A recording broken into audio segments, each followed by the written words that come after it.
அஸ்ஸலாமு அலைக்கும். அல்சியா சேனல். இன்றைக்கி அல்சியா சேனலில் என்ன சமையல்னா வெஜிடபிள் கலியா, காய்கறி கலியா. இந்த கலியா பண்ணுறதுக்கு பெரிய உருளைக்கிழங்கு 100 கிராம், ஒரு வாழைக்காய் 1, ஒரு 2 பெரிய கத்திரிக்காய், 3ஐயும் தனித்தனியாக வெட்டி இதே மாதிரி பொடியாக கட் பண்ணி லைட்டாக மஞ்சள் பொடியும் உப்பு பொடியும் போட்டு தனித்தனியாக பொரித்து இப்படி எடுக்கணும். கறியை விட்டுறக்கூடாது. தனித்தனியாக பொரித்து இப்படி எடுத்து வச்சுக்கிடணும். கடலை எண்ணெயிலையும் பொரிக்கலாம், தேங்காய் எண்ணெயிலையும் பொரிக்கலாம். பொரித்து இப்படி எடுத்து வச்சுக்கிட்டணும். கரிஞ்சிடக்கூடாது. இது ஏற்கனவே என் வீடியோவில் போட்டுட்டேன். இன்றைக்கி எங்கள் வீட்டில் இதுதான் சமையல். இப்போ அது பொரித்த எண்ணெய். இதை வச்சே நான் தாளிச்சிருவேன். கொஞ்சோண்டு ஊற்றினா போதும். இதை பாருங்கள், இவ்வளோ இது ஊற்றினா போதும். இப்போ அடுப்பை பற்ற வச்சுக்கிடும்.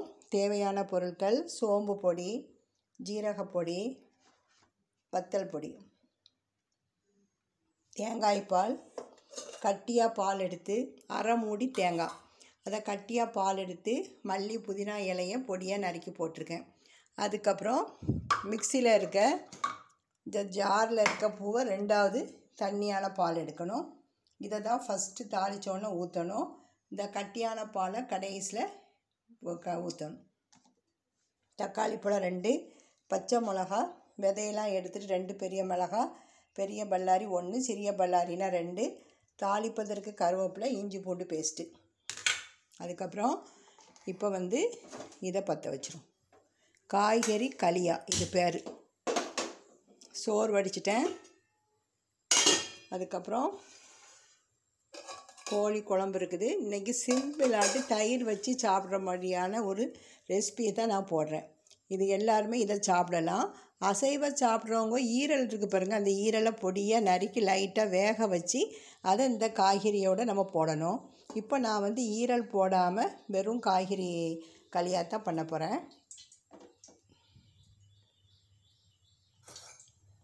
காய்கறியெல்லாம் நம்ம பொரித்து எடுத்த உடனே அது பாதி அளவு வெந்துடும்.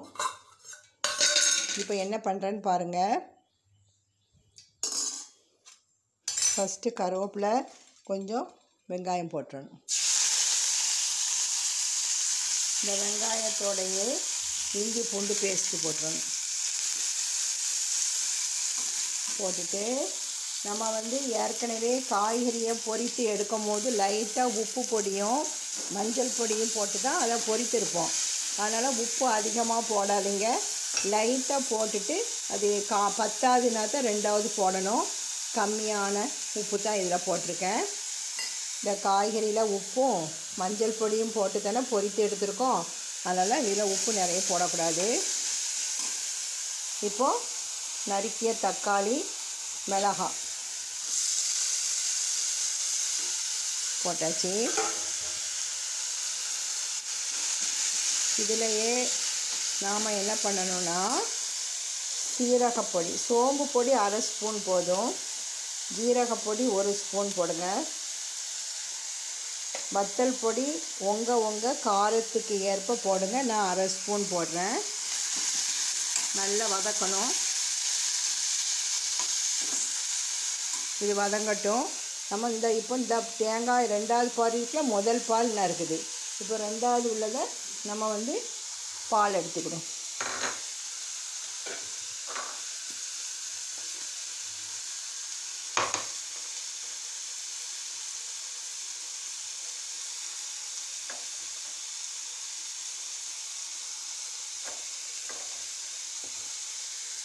கரிஞ்சிடக்கூடாது. நல்லா இதை அப்படியே வதக்கணும். வதக்கிட்டு இந்த இஞ்சி பூண்டு வாசனை வரும். இது நல்லா வதங்கணும்னு. அதுக்கப்புறம் இந்த தண்ணியான பாலை ஊற்றணும். இந்த தண்ணியான பாலை ஊற்றி இது கொஞ்சம் பச்சை வாடை போகிற அளவு, இந்த மசாலா வாடை போகிற அளவு இது கொதிக்கட்டும். ரொம்ப தண்ணி ஆக்கிறாதீங்க. இந்த வெங்காயம், தக்காளி, மசாலாலாம் போட்டிருக்குது. அந்த பச்சை அந்த மசாலா வாடை போடுற அளவுக்கு நம்ம வதக்கினா போதும். பாலும் நிறைய தண்ணியான பால் ஊற்ற வேண்டாம். இதை பாருங்கள்.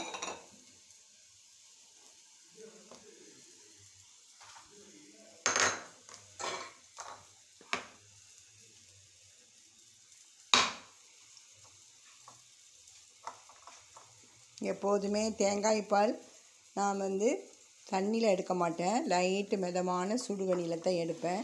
அப்போ தான் அந்த தேங்காய் பால் வரும். இப்போது இந்த ஊற்றி நல்லா கொதிக்கட்டும். இதை நம்ம எல்லா பாத்திரம் கழுவியாச்சு, இதை மட்டும் தான் க்ளீன் பண்ணணும்.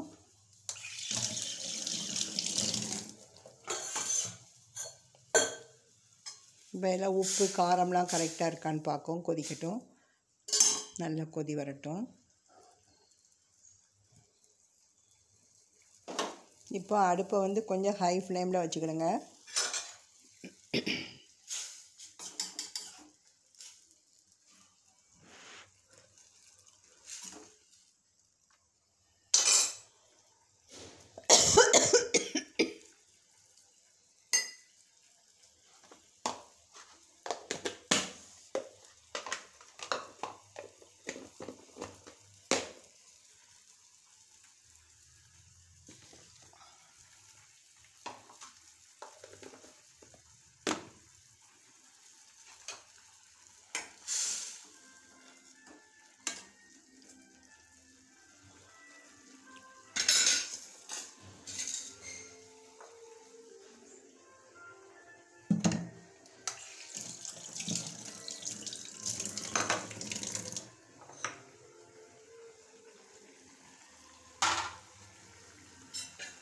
தேங்காய் எண்ணெயில் தான் இது வைக்கணும், அப்போ தான் டேஸ்ட்டாக இருக்கும்.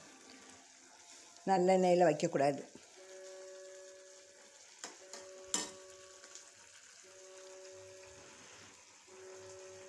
இது நல்லா கொதி வந்ததுக்கப்புறம் தான் நம்ம ஏற்கனவே பொரித்து வச்ச இந்த உருளைக்கிழங்கு, வாழைக்காய், கத்திரிக்காய் இதை போடணும். இப்போ நம்ம ஒரு பேப்பர் வச்சு கவுண்டர் டாப்பை க்ளீன் பண்ணிடும்.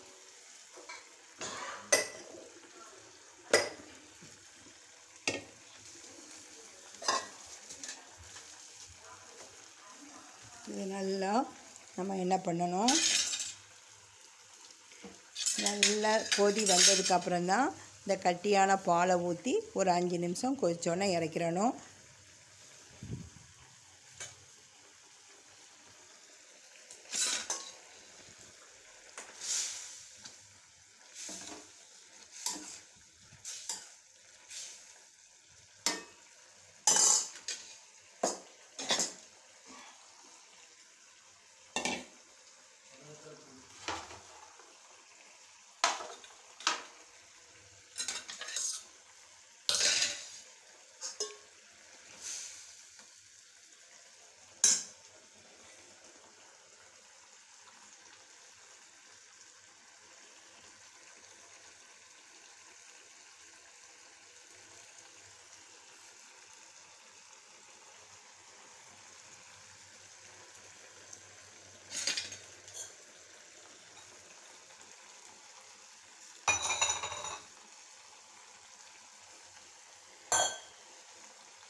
இந்த குழம்பு, இந்த களியா தயிர் சோறு, லெமன் சோறு, சப்பாத்தி எல்லாத்துக்குமே நம்ம வச்சு சாப்பிடலாம். ரசம் வச்சு அப்படி வச்சு சாப்பிடலாம். அதனால் இன்றைக்கி எதுவுமே நான் பண்ணலை, வெறும் காய்கறி களியாவும் சிக்கன் கிரேவி.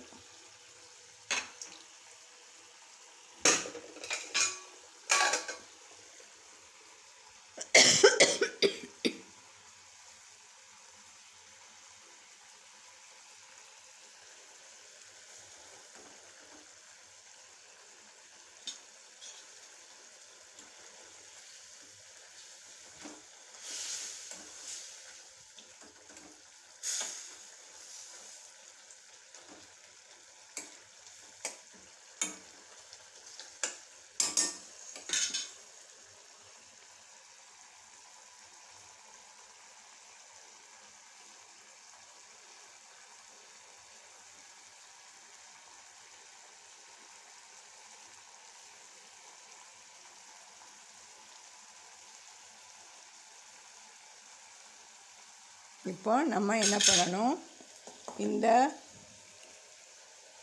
கட்டியான பாலை ஊற்றி ஏற்கனவே பொரித்து வைத்த இந்த காய்கறிகள் கத்தரிக்காய், வாழைக்காய், உருளைக்கிழங்கு இந்த 3 தான் இதுக்கு களியாக்கு போடணும். இந்த 3ஐயும் போட்டு நல்லா கிளறிடணும். அடுப்பை இப்போ சிம்முக்கு கொண்டு வந்துடணும். ஹை ஃப்ளேமில் வைக்கக்கூடாது. இதை நீங்கள் செய்து பார்த்துட்டு எப்படி டேஸ்ட் இருந்துச்சுன்னு கமெண்ட் பாக்ஸில் நீங்கள் சொல்லுங்கள். கொதிக்கட்டும். இது கொஞ்சம்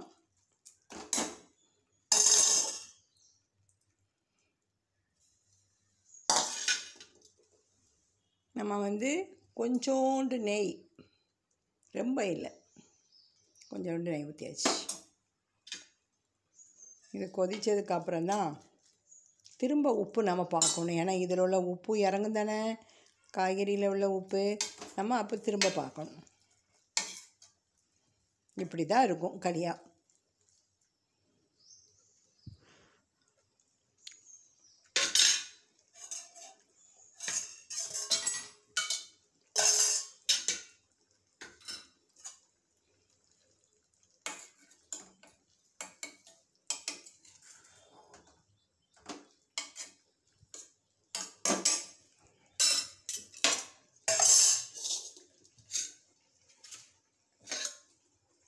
இனிதான் கவுண்டர் டாப்பை ஏற்படுத்தணும்.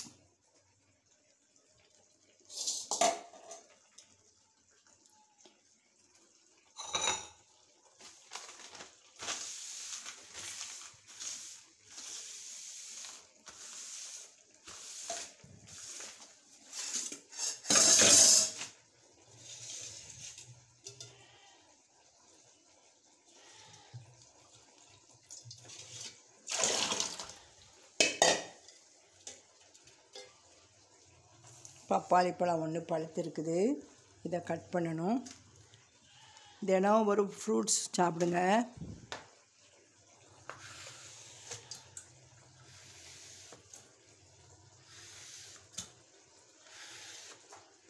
Counter top சுத்தப்படுத்தியாச்சு.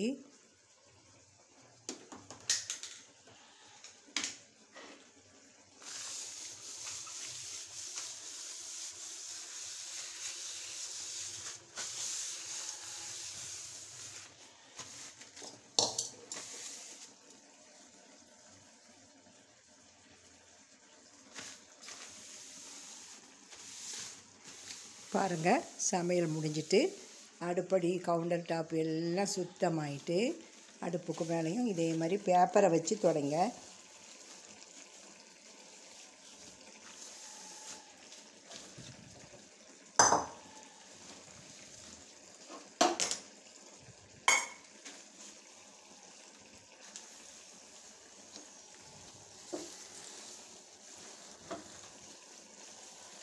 அடுப்பை ஆஃப் பண்ணிடுறோம். களியா ரெடி ஆயிடுச்சு. இப்போ இந்த நம்ம எடுத்துருவோம்.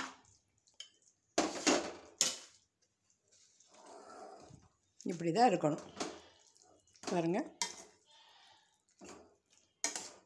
அந்த மசால் வாடை போகிற வரை தான் கொதிக்க வைக்கணும். இதுக்கு கொஞ்சம் தேங்காய் நிறைய செல்லும். மிச்சப்படி நல்லா டேஸ்ட்டாக இருக்கும். நீங்கள் சப்பாத்திக்கு, நீங்கள் பூரிக்கு கூட இதை வச்சு திங்கலாம். தின்னு பாருங்கள் எப்படி இருக்குன்னு பாருங்கள். பொடியாக நறுக்கணும். காய்கறியை நறுக்கிட்டு அதுக்கப்புறமாட்டி தான் நம்ம எல்லாம் செய்யணும். பொரிக்கும் போதுமே நம்ம வந்து கறியை விடாமல் பொரித்து எடுக்கணும். கரிஞ்ச அந்த டேஸ்ட்டு வந்து மாறிடும்.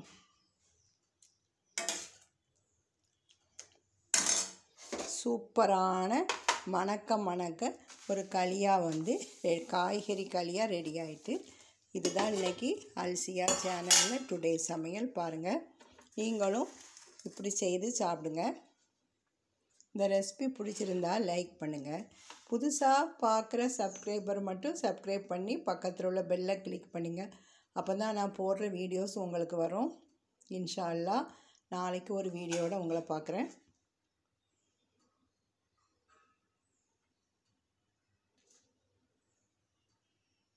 அஸ்ஸலாமு அலைக்கும்.